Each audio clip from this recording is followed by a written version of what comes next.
Бүгүндөн тарта өлкөдө пенсия жогорулайт. 1-октябрдан тарта Кыргызстанда пенсиянын көлөмү жогорулайт. Эми пенсиянын минималдуу көлөмү 6900 сомду түзөт. Кыргызстанда 2024-жылы пенсия 2 этап менен жогорулай турганы буга чейин маалым болгон. 1-этапта пенсиянын базалык бөлүгү, 2-этапта камсыздандыруу бөлүгү көбөйдү. Пенсиянын базалык бөлүгү мамлекет тарабынан кепилденген сумма.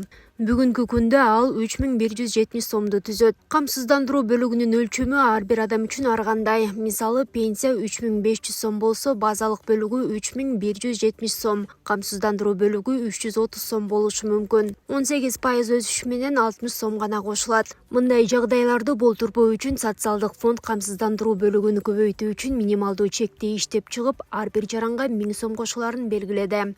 Социалдык фонддун болжолу боюнча 1-октябрга карата пенсионерлердин саны 787 000 адамды түзөт.